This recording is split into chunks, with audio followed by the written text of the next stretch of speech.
Hey guys, happy Friday and welcome back to the channel. I know that in February we talk a lot about relationships and love and all that good stuff, and those things are really great, but it also forced me to think about something that I learned way back in high school that kind of stayed with me ever since. And so whether you're a guy or a girl, this is so important for you to hear. So back in high school, I think it was my freshman year, I came up to my principal, Mr. Brown, and we had a little boy talk. Before you say like, Kelly, what the heck would you go to your principal for a boy talk? Like, what is wrong with you, child? One, I'm weird, okay, so there's that. Two, my principal was awesome, and he was very intentional about knowing everyone's first name and knowing everyone's family and having actual conversations with us after school and during school too, and whenever he saw us, and asking how we were doing and knowing our family conflicts and knowing our friendship issues and knowing boy drama and who's dating who and who broke up with who. Like, he knew everything. He was so awesome. We all felt really comfortable with him. Plus, he was a Christian, so I really admired his advice, and I felt comfortable coming to him and having these boy talks. So it wasn't the first time. But anyways, so back to the story. I came up to Mr. Brown, we were having a discussion, and I said, Mr. Brown, Mr. Brown, I'm getting to character, guys. Getting to character. Mr. Brown, I think that I'm ready to have a boyfriend. I think that it's time. I think that, you know, this is good. Everyone's dating, and I think I think I'm ready. So Mr. Brown was like, all right, let me ask you one question. Why do you want a boyfriend? And I told him, I was like, cause I want someone, you know, who will like tell me that I'm beautiful and make me feel beautiful, and who is going to be nice to me and make me feel special and loved and good inside, you know, and yeah. The same reasons everyone else wants a boyfriend, Mr. Brown. Like, what are you asking me? I don't get it. Like, hello? And I genuinely thought that was like a really good answer, and I was like, I got this. Silly Mr. Brown with his silly little questions. And he literally looks me in the face and he says, Kelly, you're not ready to be in a relationship, and you won't be until you learn to love yourself first. Well, stab me in the heart, why won't you? I remember I was like, I'm sorry. I was so dramatic. Well, still I am, but you know, irrelevant. I was so mad at him at that moment. I really could not believe that he had dared be so honest with me. Like, he not only addressed that I'm not ready, which is not what I wanted to hear, but he was brave enough to, you know, tell it to my face and to even recognize that I have low self-esteem, something that, you know, you don't go around flaunting or people talk about it. Like, and he said it. He wanted me to hear what I needed to hear. But in that moment, I was hurt, and I was really mad at him for it. It hit me. It hit me like a wrecking ball. I'm sorry. That was bad. Here's a quote that I've heard before, and I really like. Some of you spend so much time trying to find someone else, you ain't got no time to look for yourself. And when you find somebody, you have nobody to give.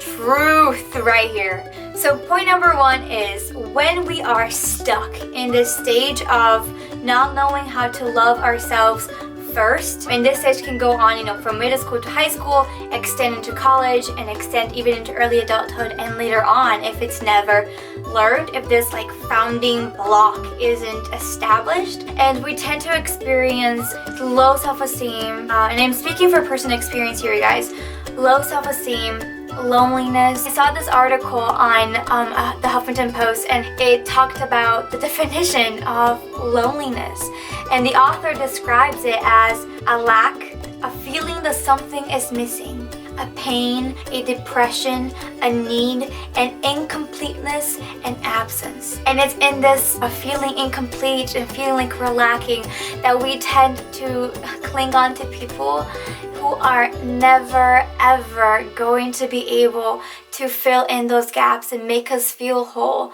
But we try anyways. Even though it doesn't work, we try again and again and again and again. The point number 2, relationships don't solve loneliness, they expose it. This could be anyone, whether it's a boy or a girl. If this person is insecure in who they are, if they don't have a foundation of self-love, then it shows. And it shows like symptoms. It comes out as jealousy in their relationships. It comes out as obsessiveness in their relationships, right? This person becomes your world. Everything is about this person. There is nothing else to your life. All of these things are visuals that we can see sometimes that let us know that something is wrong. You know, as a girl, I've had many girlfriends, many friends who've been in this stage of like going from one relationship to another, to another, to another, talking from one guy to another guy to another guy, and there's like no break in between. You know, they're constantly jumping from relationship to relationship, and and it's painful to watch. They do it for the same reason that I wanted to be in a relationship back in high school. To find a guy who would love me so I wouldn't have to love me, and who would somehow fix and silence my loneliness. And if this is you, then I'm going to be your Mr. Brown right now. No man or woman, no matter how godly or strong in their faith they are going to make you whole. Yes, God says that two will become one in marriage, and that is so true. But in order for this beautiful promise to come true in your life, there needs to be two separate and complete individuals coming together, both bringing 100 to one another in that relationship.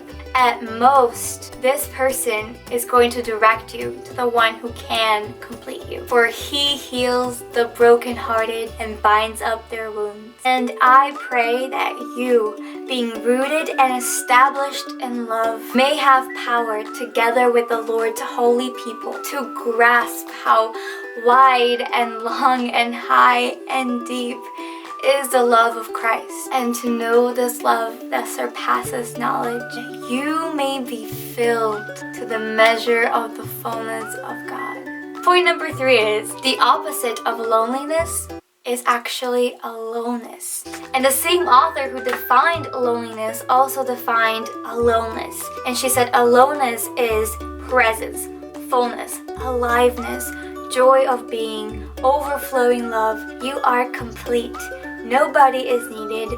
You are enough. And a lot of the times there is this spectrum. There is loneliness, which is like lacking and needing and incomplete, and then there is the goal, the objective, which is reaching aloneness. So we have these two, and a lot of us tends to fall somewhere on the spectrum. It's not always just like black and white. We're 80% there, we're 40% there. This is why the season of singleness is so important. It is during this time when we're not distracted, it is just us and Christ, that he kind of comes in and builds our foundations. Foundations for self-love, foundations for loving others, and foundations for our faith. The holes are covered and everything is filled and we are made complete. But we have a tendency to want to get out of being single so bad. Like I remember being boy crazy too. Whether you remain single or find someone special down the road, every single individual needs to become an individual in order to have healthy relationships with anyone else. And so remember that God has a purpose for your life, and let him fulfill that purpose by working on your foundations. Guys, thank you so much for watching this video. I hope some of it made sense to you, you know, just a little bit. But like this video by pressing that thumbs up down below. If you haven't joined the family yet, you're more than welcome to do so. We are always growing and always welcoming new members, so you are definitely welcome to the family. And also leave your sweet thoughts before you leave here today. Before you go, make sure to check out 2 videos I've been working on this month. One is called Things Girls Should Know About Boys, and it's with the author Tiffany Dawn. The video, it's in here somewhere. And the other one's called Perfect Love, and all I did was narrate a few verses from my friend, but it was incredibly beautiful, the project and the purpose of the project, and so make sure you guys check out those videos. Bye guys, I hope you have a great weekend, and I'll see you next time.